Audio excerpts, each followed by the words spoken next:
I'm Matthew Buckley Smith, and you're listening to SLEERICKETS, a podcast about poetry and other intractable problems. This week, I am speaking with Victoria Moule, author of Horace and Friends, and editor of the brand new pamphlet Poems Beautiful and Useful, which I think is the first publication out from Headless Poet Press.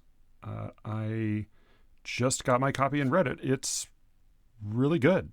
The subtitle is A Choice of Popular Early Modern Verse Made by Victoria Moule with an Introduction and Notes. It is exactly what it sounds like. It's 20 maybe short poems from the early modern period. The introduction is very knowledgeable. It's in her, very familiar, plain, clear, very well-informed style. Her notes are really helpful. I'm not a scholar. I mean, I knew most of these poets, but I did not know a lot of these poems. And they're exactly what they say they are. I would maybe, if I were to offer a less catchy revision of the title, I might call it Poems Beautiful and Ostensibly Useful, because I resist some of the uses the poems propose for themselves, but they are on the whole quite beautiful and touching often. Many of you already know Horace and Friends, and Victoria has of course been on the show before, to the delight of every listener I heard from. She's very smart, very easy to talk to, and she wrote an essay recently that was very much on my mind. I mentioned it, I think, on the previous episode or so. It's called Does It Help to Be Religious? And the subtitle is If You Want to Be a Poet in a Declining Literary Culture That Is. We talk about that essay mostly and the various correct and incorrect interpretations of it, of which there were a few. We talk about her own experience as a writer and as a religious person, which is pretty atypical on both the front and the back end, but fascinating. I mean, she is really smart and thoughtful, and yet doesn't seem to over intellectualize faith or family or she's a strange balance of intellectual seriousness and emotional honesty. So I very much enjoyed speaking with her. We talked about our very different writing and revising processes and what we make of the good and bad poetry of our day. We also, I was very glad she pointed out an essay I had not seen otherwise by Tamara Rockwood. Actually, had a fake beer with Fabian tonight, who I told him he ought to read this essay. It's called Poetry, Poetics, and Poesia by Tamara Rockwood. It's basically presenting a kind of a theory of the different aspects of a poem.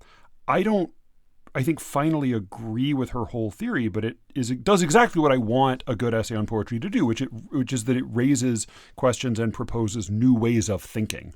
And she has one paragraph in particular that Victoria pulled out, and she said, this is the thing that Matthew and I were talking about toward the end of the conversation we had. And she's exactly right. It is the thing we were talking about. I don't know if we solve any of these problems. Here's the paragraph in question, which is about the failure of what Tamara calls poesia. I don't know if I'm calling her Tamara. I'm not on a first name basis with her. Rockwood calls poesia. The third failure is the hardest one, she says, and it is the one nobody talks about directly because the craft literature has no real language for it. The poem is technically accomplished, the language is precise, the images earn their place, the structure is coherent and even elegant, and the poem is still lifeless. You read it and nothing crosses the gap. The mechanism is running and nothing is being carried. So that's from Tamara Rockwood's essay. Victoria highlighted it and shared it around and said, hey, Matthew and I talked about this. reminding me that I needed to actually release the episode. So I think you will really enjoy hearing from Victoria. She is pretty much a pleasure to hear talking about anything, especially when it is something she knows as much about as she does poetry. Before that, though, I just wanted to share a few juicy tips. First, Alice wrote an essay for New Verse Review that is out now that is just so delicious. It is titled, "We Hate It When Our Friends Become Successful," and it is exactly as fun to read as you would guess based on that title. It is so fun to read her columns. I told her she needs to, New Verse Review is lucky to have her because she really should be doing a weekly column for the Sydney Review of Books. Note to anybody on the staff, on the masthead of the Sydney Review of Books, hire Alice, unless Steve Knepper bribes you sufficiently, that is. The other things I wanted to point you to were a new Joshua Megan poem, which I was so excited and blown away to see. And I hit it. It's a narrative magazine, which Josh is terrific. One of the best, as I think I told Tim Green the other day, like one of clearly the best poets writing in English today. Narrative magazine is terrible. Narrative magazine sucks. Like real bad. Like they're pretty awful. But they did one good thing by publishing him. It is paywalled. I was very frustrated, and I've been stewing and trying to convince myself. I was basically asking myself, do I have the juice to get Josh to just send me this poem without my having to pay narrative for it? All I'll say is yet another good reason to join the Secret Show is check out the Substack chat. You might be able to read it there.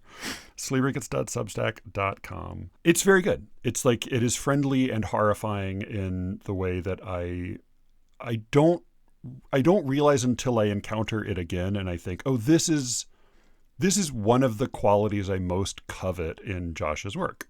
I think the scariness of Josh's plain speaking reminds me of like the scariness of Our Town. I actually think I could write an essay about like the unfulfilled promise of Our Town and how maybe Josh is finally its fulfillment. He might take that as a terrible insult, but I adore Our Town.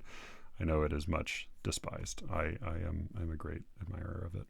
Finally, I also wanted to point you to the Rattlecast. I did a live broadcast with Tim Green and two lovely poets who wrote Poets Respond poems at the beginning of it. It's a whole program that goes on for a little bit, but I did a little under an hour, I think, talk with Tim, who is as Steve was saying, is a very good interviewer, and I was really gratified that he was sort of willing to dig in and like get not just do the easy compliment trading, but sort of ask some real questions. So I had a great time talking with him.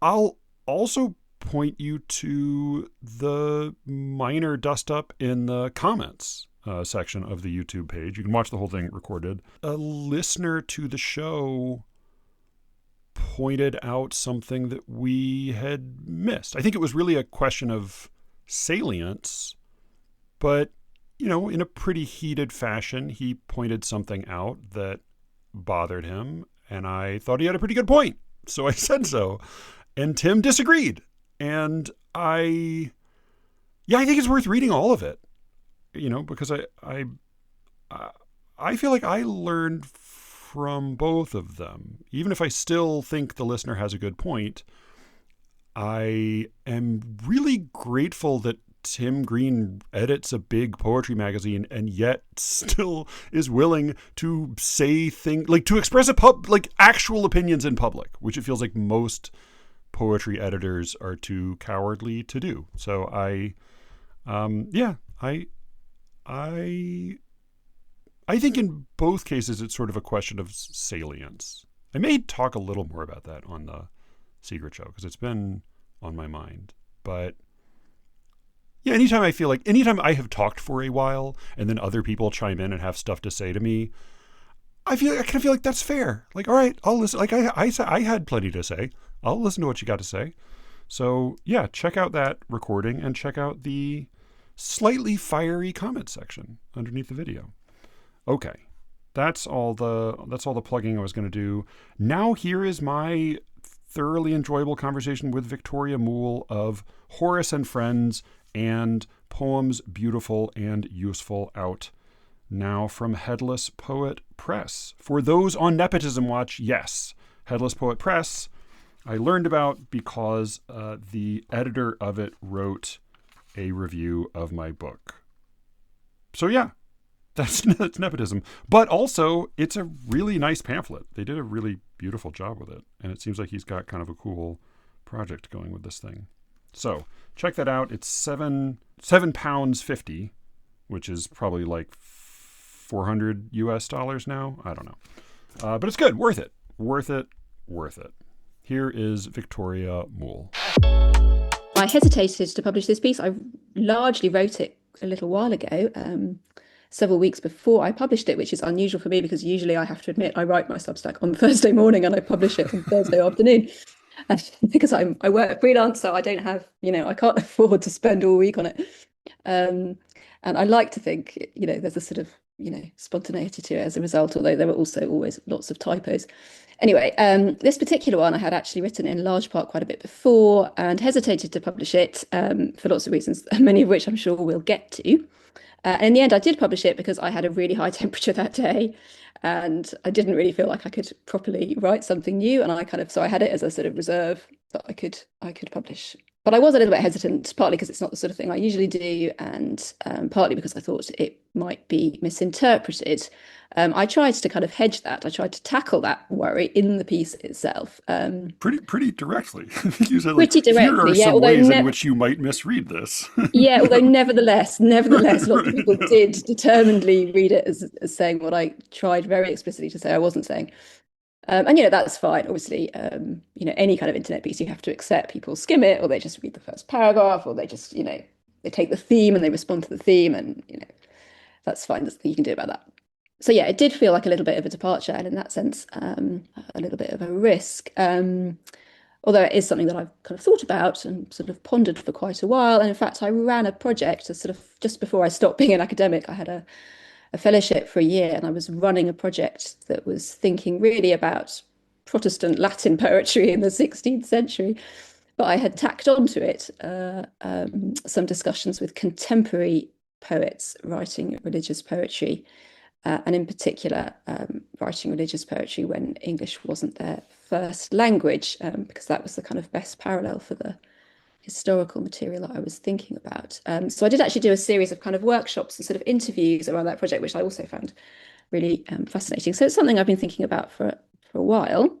Yeah, I suppose the observation of the piece is that it seems to me, and it would be very hard to kind of measure this in any quantitative way, but it seems to me, as someone who reads widely in contemporary poetry, that the average good poet, and I mean that purely in my own terms, the average poet that I really rate today, is more likely to be religious, either kind of in what they write or kind of clearly in their formation, than was the case in the sort of 80s or 90s. And that struck me as quite surprising because obviously both in the UK and in the US, although in different ways, and from different starting points, people are on the whole less religious now than they were in the 80s and 90s. There's much less kind of just sort of background default religious. So if religiosity were an independent variable, if it were just perpendicular, then you would expect that good religious poets would go down in number just as bad religious poets would go down in number. Yeah, exactly. That's what you would sort of vaguely expect. So I was kind of interested in that, and in the piece I put it within a context of changes in literary culture overall. I think it's pretty undeniable that the kind of average level of literary culture has declined in that period. Obviously there are always going to be exceptions, but as a kind of general rule. And so it struck me that possibly what's really happened is that the kind of certain advantages, if we're just thinking kind of purely technically, certain advantages that you might have from, for instance, kind of liturgical exposure exposure to that kind of use of language might now make a more sort of prominent difference than they made in the past when the kind of wider literary culture was in a different place. So I'm thinking, I suppose, comparatively with how things were sort of 30 years ago or so, but also comparatively with France. So I live in France, and my kids are here, obviously, and educated here. And, the literary culture here just is quite different still. So there was that element of comparison as well. Because I don't see the same pattern here. I don't know French poetry, contemporary French poetry, as well as I know UK or American contemporary French poetry, but I do know it fairly well now. And I don't see the same trend here. So I was interested in that as well. And yeah, I know French culture very, hardly at all. But if I have a couple of stereotypes about it, it would be, on the one hand, that it had a de-churchification more earlier and more emphatically than the UK and the US did, and that they tend to be very chauvinistic about their own culture, their own literature. So that my expectation would be that like a recent decline in religiosity would not be as much a question in France as it is elsewhere, and that they have a pretty deep commitment to Frenchness, and so maybe have kept hold of the French literary tradition a little bit more deliberately than some other similar countries might. Yeah, I think that's basically broadly fair, and education is just much more old-fashioned here. I mean, it hasn't changed. My husband keeps saying the kids are all doing exactly the same things that he did 30 years ago. Kids in primary schools have to learn poems and recite them. It's a big part of the primary school experience here. So some of what I was thinking about, particularly in the essay, was kind of oral culture, really, how unoral our culture now is. Yeah. And how, for a kind of average person in a sort of average family with an average educational experience, whether or not you go to church, for instance, or you go to synagogue, or you go to temple, whatever, that might actually be one way in which you get some, real experience of the kind of orality, the kind of oral culture that is, pretty much a common human inheritance. There is standard historically and geographically, and it's just sort of quite unusually depleted in our cultures at the moment. And in a small way, at least, the French primary school experience still gives you much more of that.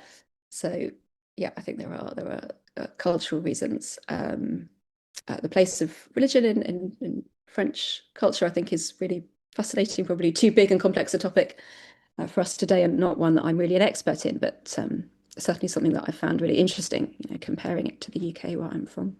Another part of the context that I had coming into this essay was having read and argued with and been frustrated by some writing recently about the place or the importance of religion in poetry that took a very different angle. I think very, very smart essay that was originally sort of written as a lecture for an explicitly Catholic context that I've talked about some, by Ryan Wilson, called The Poet's Visions, very much worth reading. But his argument is much more about the religious experience and the religious outlook as being essential to writing poetry.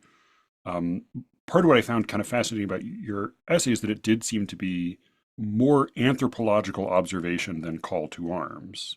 That you even say that there are some of this may be, it's not, it may not be so much that there's anything special about religion as that religion is one of the places where oral literary culture, and a depth of shared text, and a sense also, as I mean, the thought I had at the Seder Supper was just the habit every day of automatically thinking of every text as having multiple layers of meaning and multiple sets of associations, and understanding allusion as something that was natural in speech and natural in writing, that may just be one of the places where some of these qualities that we would associate with the literary culture more broadly still exist.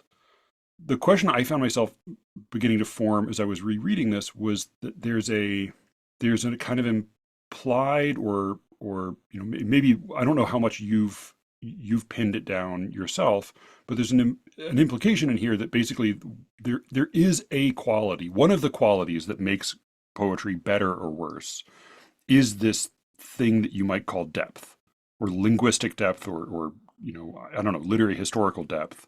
You talk about some recent poems. You had a long conversation with Hillary. I don't have her last name right in front of me. Minos. Minas, yeah, that I'll link to about Partridge Boswell's poem that won the UK National Poetry Competition, and it actually was a poem. Paul, a listener, sent it to me saying, "Hey, what do you think of this?" And I had no context for it at all, and I said, "Oh, I hate this. This is quite bad." And then I realized this was the poem that you were talking about. It's a worthwhile. You do a fair a pretty fair treatment, giving it a decent close reading, and I think one discovers what there is to discover there. But referring to that, and I think you have a couple of other examples you cite in your essay of recent celebrated poems and books in UK literature. Your observation is that whatever charms they might have, whatever virtues they might have, there seems to be a shallow rootedness to them. And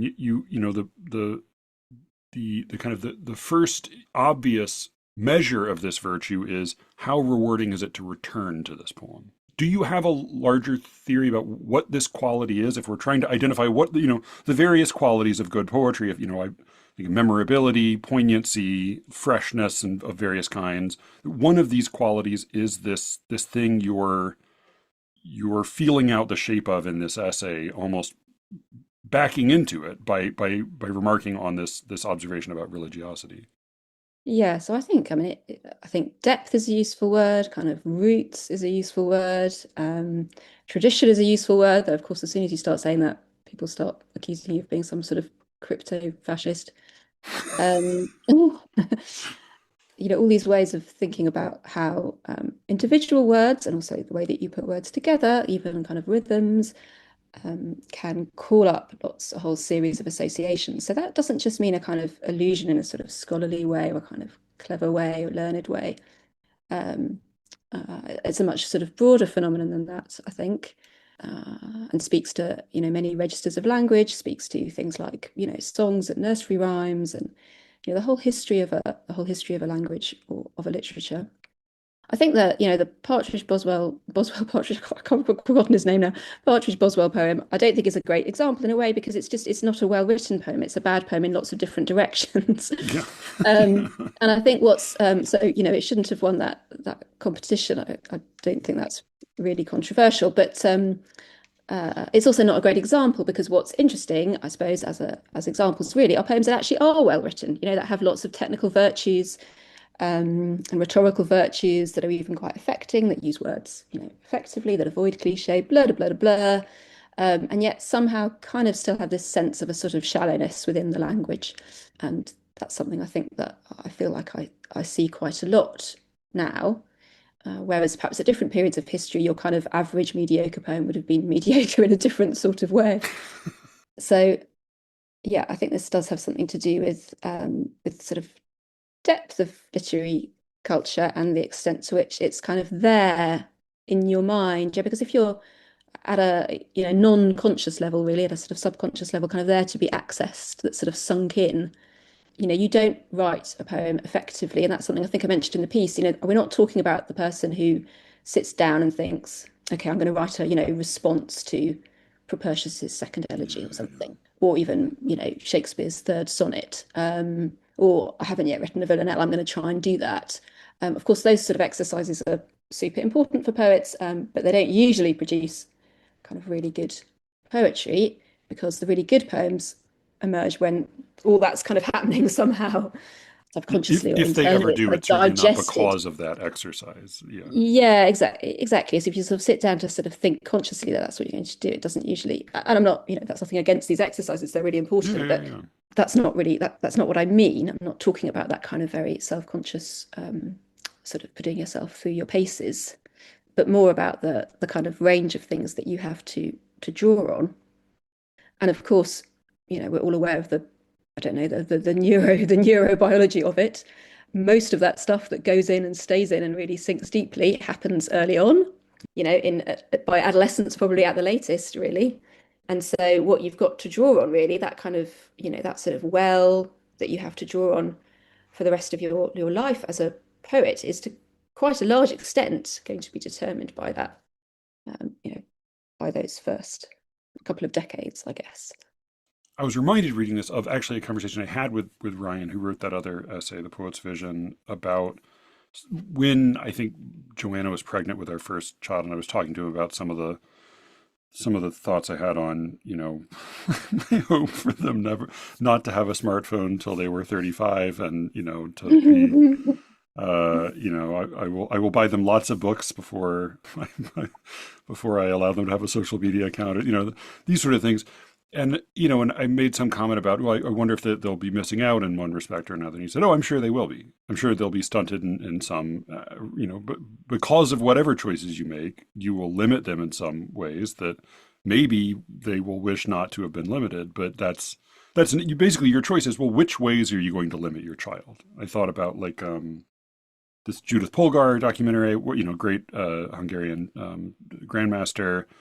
And if you look at her life, you could say like, oh, well, if you want to be a great chess player, then all you need to do is have been raised in a Jewish family in communist Hungary with a fanatical father who was determined to, give you a chance to do something great, but didn't have any money to pay for anything more than a chess set. Well, that did work for her. I'm not sure it's a good program. And that was where I thought that your essay was quite thoughtful, and I think it may have been actually in the notes that you follow up on this question of, this is really a descriptive rather than a prescriptive essay. You talk about it is in your notes that you talk about your own kind of unusual religiosity as a child, or non-religiosity or pseudo-religiosity, but it may be that people raised within a religious context now, one of the things they bring with them out of that is a greater degree of preparation for writing poetry than somebody raised without that context. But it's hardly a very clear directive to go do that, or certainly to do that with yourself. As you say, like you can try to prepare yourself in this way, but unless you're a small child reading this essay, it's probably not going to work quite the same.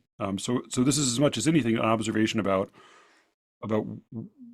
what happened, an anthropological essay, right? About like what happens to be the case right now at this odd moment in our culture. Would you say a word about your own experience with religion and kind of how that worked for you? Sure, yeah. I mean, I'll preface this by saying I am British, as you can hear from my voice, and of British people, particularly of my specific kind of class and background, there is almost no taboo more powerful than the taboo against discussing religion. So this is a hard one. This is a hard one. There are lots of difficult topics I could discuss much more easily than that. I think it's very difficult for Americans, broadly speaking, to appreciate the level of cultural taboo against talking about it, which is interesting in itself. But so my family was a kind of default, essentially a secular family. And in fact, I wasn't christened, which was quite unusual. When I was born, most, people of my sort of background would have been kind of christened routinely. And in fact, my older half siblings were kind of 10 years before. So that was, in fact, a little bit unusual. If anything, we were kind of unusually unreligious. And my mum's always been she comes from a long line of missionaries. She's always been quite anti-religious, no doubt. As a result. So we didn't go to church at all. I think it's also probably helpful to say, the UK is not France. I think the UK has become much more kind of genuinely secular since the 80s. But, we had assembly, and that's still true for lots of schools. You have assembly, you sing some hymns at school, you say some prayers at school, you might say grace before a meal at school, that kind of thing. There's not the separation of, church and state that you have in France, for instance. And there's also like some of those rituals are a little bit denatured, and like there's less of a sense that you are even significantly invoking belief when you refer to certain religious things in the UK. It just isn't. Yeah, certainly. And a lot of it was just kind of routine, really. But I suppose that's always, that's kind of always the case.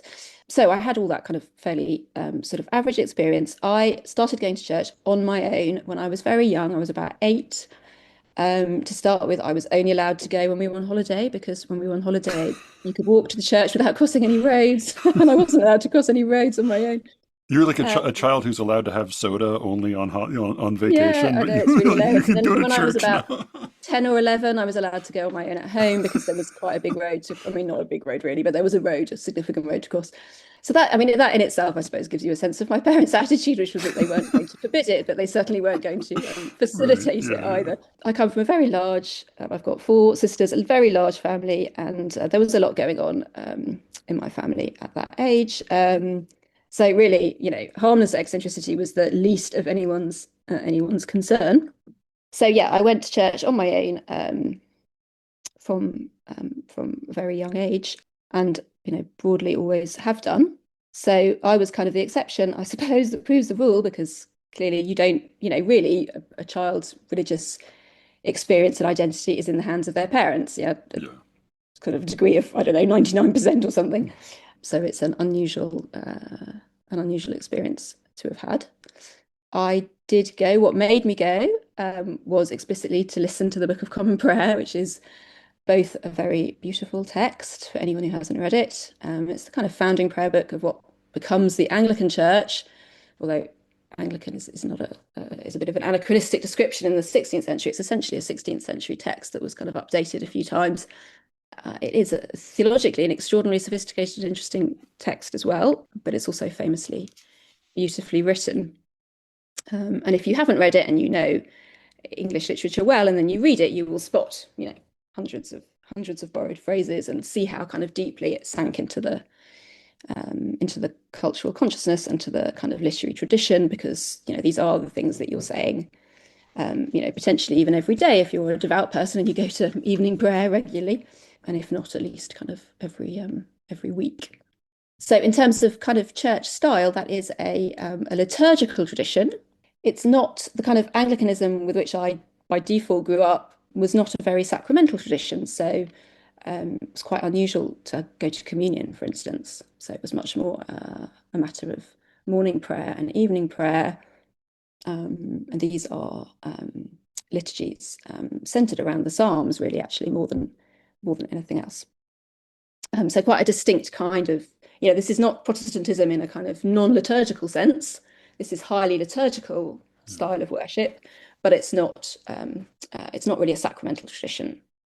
I mean, it can be. Yeah, there are Anglo Catholics who are completely indistinguishable from Roman Catholicism and really have a sacramental tradition, but the kind of Anglicanism that I grew up with was not. And in my piece, I really was trying to think about religious experience of all kinds, Yeah. really of all kinds. Yeah. You refer to a number of different traditions in the essay. Yeah, and I was pleased that some, people from various traditions also responded and chipped in.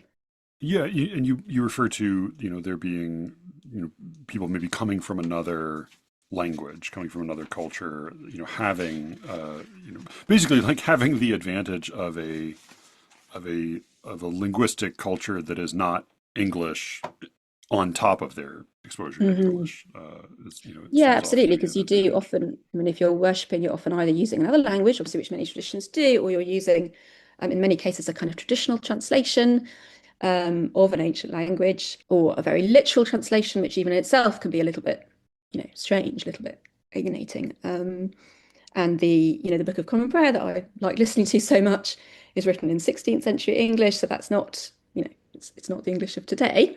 Yeah. It's a very similar English to the English of the King James Bible. It's even slightly earlier. So that in itself, gives you access, obviously, to a different level of English, and also, of course, these texts, Book of Common Prayer, the King James Bible. These are products of the Protestant Reformation. These are produced by scholars who were studying the scriptural languages intensely. Were really trying to think, to understand how Greek and Hebrew worked. So they're also conduits by which, constructions that are actually quite alien to English get sort of imported into the language. And I guess you see similar things in other traditions as well. Yeah, if you're Um, using if you're using an if you are familiar with an earlier version of English, then you're familiar, if nothing else, of the ways in which words can shift or accrue meaning over time. And so if you use it, you're not going to be using it simply at absolute current face value. And it, as you say, that it's it may be hard to identify exactly what all of the consequences are, but you say the pronounced monolingualism of much Anglophone culture is extremely unusual historically and geographically, and it's hard to imagine that it's doing its poetry much good. Maybe hard to identify exactly what the product does, but it doesn't seem likely that not having a great deal of exposure to other languages is to the good, particularly given given precedent, which seems to be that it for the most part seems to correlate to some degree of literary success to have had some grounding in another language. Again, maybe just so as not to be, I always like the principle of Roman education that you at least what as I was taught, which was that all of their boys should be taught rhetoric so as not to be suckers, right? And I think like if nothing else, like learning a little bit about language can be helpful, so as not to just be a sucker for whatever the latest platitude or the latest slogan is, because you have some sense of the depth behind those words or the different ways in which that might be said or what it might have meant for that to be translated. Yeah, yeah. And poetry is about, I don't know, poetry, great poetry, it's always about the language, isn't it? It's always kind of impart some sort of love poem, love song to the language itself in a way that I think isn't true of, necessarily true of great prose. There's something about how poetry, even, simple kinds of poetry, even sort of plain style in poetry, is always somehow sort of pushing itself up against the boundaries, kind of feeling for the edges of this particular language, the particular things you can do in this language. And yeah, I think it's just much harder to have a feel for that, to kind of sense the boundaries of it, without something else, without something to compare it to. And I think this is, linked to why great poets translate. Something also that I've thought about quite a lot. Why is it, it's not true of great novelists, of great playwrights, but it is almost always true of poets. Poets almost always do translate, and that's, partly, I suppose, just a practical thing. It's much easier, it's much quicker to translate a poem. But it does speak, I think, quite deeply to sort of what a poet's job is, what a poet is doing, just thinking about the language that they're working with as a language. And it is the in a way the fatal flaw that one encounters in a lot of attempts by poets to write long form narrative is that the tendency which you have to overcome is to write out 80,000 words worth of lines when really you need to shift your sense of the medium from the line or the language to the story or the character. Mm-hmm. I think that's I think you're right that probably playwrights outside of the verse drama tradition and screenwriters and novelists are for the most part they're working in a mostly translatable medium, in a substantially translatable medium where the essence would not be radically altered by a translation in a way that it inevitably is with poetry. Yeah. Yeah, no, I think basically you're right. I mean, obviously one's immediately going to start thinking of, all the counterexamples of the untranslatable kind of great prose poet and novelists. Of course, yeah. But yeah, no, I think sort of basically you're right. And I think you see it the other way around as well. I think you see a lot of writers who have some success early in their career as poets who are not really poets, but you can see that they're moving towards, what they're interested in is bigger structures, this kind of narrative, this characterization. I don't know, different sorts of, poetry is quick. Poetry is quick. If you're learning and you're trying to write well, you're trying to master what it is to write well. Cutting your teeth on poems totally makes sense. They're quick to write. You can send them off. You can get them published. But I think you see that, you see that quite a lot. You see poets who've started out with some success in poetry and then moved into other forms. I hadn't thought about it in these terms, but having Brad Lighthouser's argument is basically if you want to be enriched by reading and you can only choose one variable to control, for the best bet on being able to enrich yourself with reading, the variable he would choose is time, read something written a long time ago, because you'll have to do the greatest work to reset your mind as a reader in it. In reading across time and reading across languages, I hadn't thought about it in these terms, but it is, in a way, you could make an argument that it is nonconformist and transgressive, right? Because you're breaking and you're violating all of the conventions of how one speaks and understands and feels comfortable as we use language right now in this moment, by stretching it as far as it can, and by as you said, seeing what lies just outside the way we speak now. Speaking of which, just from a totally self-centered perspective, you piqued my interest with a remark you had about contemporary British poets. You say, after praising, and I think rightly praising, Neil Campbell's The Island and the Sound, which I also quite enjoyed. You say, I don't think it's really controversial to say that the average highly feted poetry collection is now much more shallowly rooted in the literary culture than used to be the case, and that high-profile UK poets in particular now quite often sound like imitation US poets without the roots in the distinctive American tradition to be heard in the best American writers. And I'm just kind of curious, partly because I'm, despite my efforts to the contrary, basically a monoglot and basically a provincial American. And so I am curious what I'm not, what one doesn't hear one's own accent. And so I would love to know what some of those qualities you're picking up on might be. Well, you're not a totally typical American poet, are you? Because you write, at least recently, you write mostly formal verse, or at least formally adjacent verse. I have a lot of friends who are smart translators, and so I get their secondhand smoke. So I guess you're a little bit. I mean, obviously there's a strong and currently quite lively kind of US formal poetry scene, but it's quite a small. I think that's fair. It's quite a small scene compared to the kind of most of the US for sure US poetry, and it's more the most that I'm thinking of here. So. I think it's just, I said something about this in that review of, actually the follow-up conversation I had with Hilary about the National Poetry Competition and whether it should be limited to British poets and not be open worldwide as it currently is, because the fact is that obviously the US is exercising significant, what we might call cultural colonialism at the moment. It's culturally extremely dominant, as it is in other spheres. That's very audible in UK poetry, much more I think in the last sort of 20 years than before that. And I'm sure obviously the internet's got something to do with that, but I don't think that's the only thing. It's not just because of the internet, because that could sort of in theory that could kind of level the playing field, couldn't it? But it hasn't really. What's mostly happened is that more and more kind of youngish British poets kind of sound like your average kind of default free verse, kind of thoughtful anecdote with the touch of surrealism and a couple of good comparisons, the kind of standard formula for what we think of rhetorically as a poem at the moment, for what the kind of mainstream poetry magazines think of as a poem. I think if one put one's mind to it, one could write a fairly effective formula for it.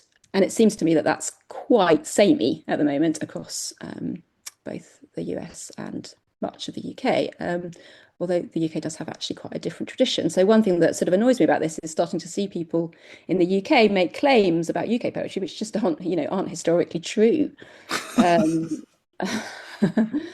So you start to see people, for instance, say that almost no one writes kind of formal poetry in the UK, which has never been true. Or that there's a kind of rigid and sort of politicized distinction between formal and free verse, which has never been true in either the UK or in Ireland. It's just not true. It is true in America, obviously, and I'm sure this must be an issue for you. People making kind of political or religious assumptions about you because you write for sure. formal verse. But it really, really isn't. I don't know how many times I can say this. It really isn't true in the UK or Ireland. There just isn't that. There isn't a kind of political or religious dimension to it, and there also just isn't the same stark distinction. So if you look at kind of most mainstream UK poets over the last sort of 50 years, most of them write a mixture of things, and many of them write a lot of the time actually in something that's kind of in the middle. So it's right. It's not sort of strictly formal verse in the way that more American poets tend to do. So that kind of annoys me that there are some sort of kind of saws, kind of commonplaces, received wisdom that are really derived from an American literary scene and are starting to be repeated in a kind of in a UK context. I find that a bit irritating. And maybe it's silly to complain about it. That's just how it works. US English is massively dominant. The same listener who showed me the Partridge Boswell poem in the first place said his comment was, "Hey, congratulations, you had an empire. It worked quite well. These are your colonies. Yeah, success." It's not fun to be reverse colonized. Yeah, reverse colonized. The most obnoxious empire. Well, yeah, and no doubt that from one perspective, the Brits deserve it. But look, the national poetry competition. Yeah. I feel slightly. Yeah, I have a similar feeling like this. I think the same thing has happened with Canada, and I feel worse for them. Because I think they also get just flooded with American work. So they're I'm sure even more so. I mean, at least Canadian they still have. prizes. Obviously, they have French. They have a real French literary scene, which I guess is significantly bigger than the Welsh literary scene, for instance. And that's safe from Americans who and really funded that. I mean, there were 2 specialist Canadian bookshops within 10 minutes of here, so I'm guessing it is there is a certain amount of French subvention of the Canadian French literary scene. I can't remember quite how we got there, but I would in an ideal world like to see the British National Poetry Competition be restricted to British entrants. It's run by the National Poetry Society, who receive significant public funding in the UK. So, it's obvious why it's open worldwide, because they make loads of money out of it. But I do find it a little bit depressing. I was surprised too, because if I recall, it was a 3-person committee. The chair of it was Ian Duig, who's, I want to say I learned of him from you, because you praised his poetry. Yeah, he's a wonderful poet. He's a wonderful poet. Look, I feel for Ian. He's a really nice guy. He's a great champion of poetry, and he's a wonderful poet himself. And I've always thought his comments and judgments on things were really sharp, and that he's a good judge. It was quite noticeable on social media that he was trying very hard to draw attention to the 2nd and 3rd placed poems. So I would guess that the first would not have been his choice, but goodness knows how they do it. And as I said in my follow-up piece with Hilary, who would be on that? I mean, a total nightmare. Obviously, they get absolutely thousands. And the 3 poets who were judging were 3 very different poets, so it's kind of pretty impossible to see how they could have, really meaningfully come to a genuine. I don't know. It's hard to see. What do you do? Well, we all know what committees like that are like. Either everyone chooses their favourite, and you end up with sort of 3 totally different things, and no one can agree which to put first, or you sort of end up compromising.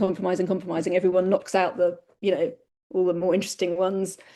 I don't know. Those things are always pretty invidious. But I like Ian, and I feel for him. I hope they got paid well. For doing it. Because it must be loads. It must be loads of work, mustn't it? And also, it must be very hard. It must be a sacrifice. It must be hard to do much writing of your own if you're reading, literally thousands. And pretty thankless. You can basically only guarantee that a lot of people will be angry at whatever you do. Exactly. Yeah. Someone's going to be annoyed. Yeah. It was nice. It was nice to be very efficiently refuted, because I had not long ago had a conversation with friends about what might be a public indication of genuine literary merit that one could identify. And it's so hard to identify any prize or any distinction or any publication that actually reliably correlates to literary quality. And the closest thing I got to an answer was, okay, if a poet you sincerely admire chooses the winner of a contest, it's probably going to be pretty good. So I was proven wrong immediately. Yeah, and I think when it's a single judge, those are better, aren't they? When it's a single judge for a competition, and then you just get one person's taste, and they're not having to argue and compromise.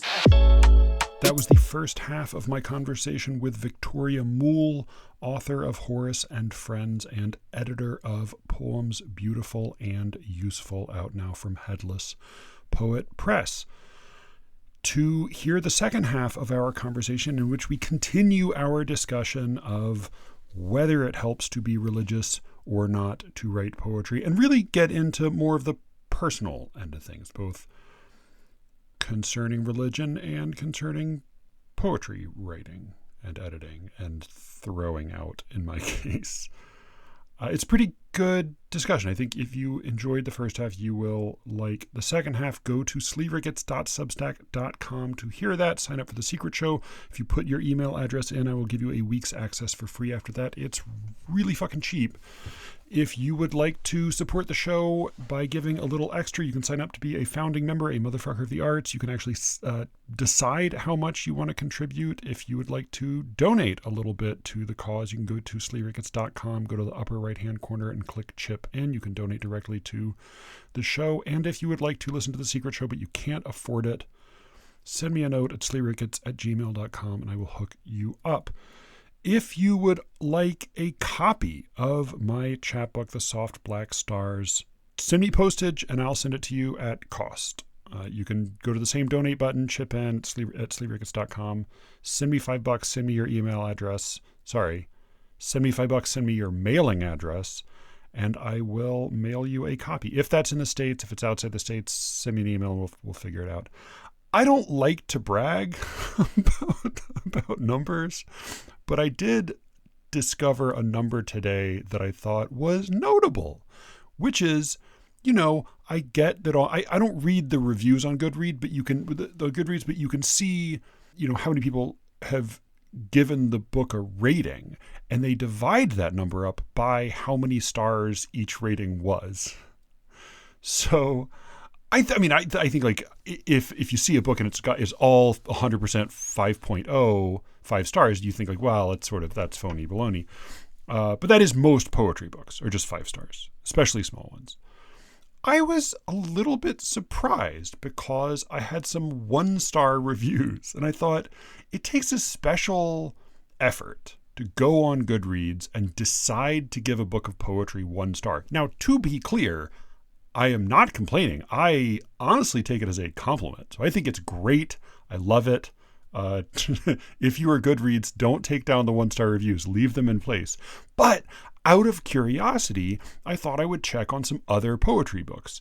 So I just clicked the word poetry on the Goodreads page, and it took me to a page that immediately popped up 15 covers of books. And it just said, books tagged new release in poetry.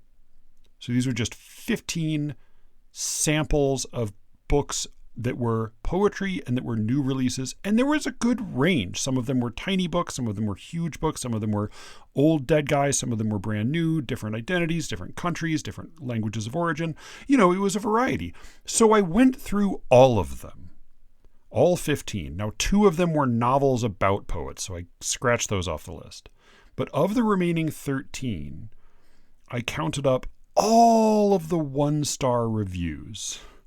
And out of all 13 new release poetry books, there were 4 1-star reviews out of all 13 combined.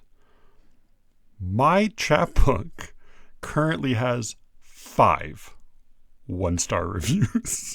So there are some people who really hated it. There are also plenty of people who thought highly of it, but this is a badge of honor. To me, this is the neck tattoo all over again. So thank you 1-star reviewers of Goodreads.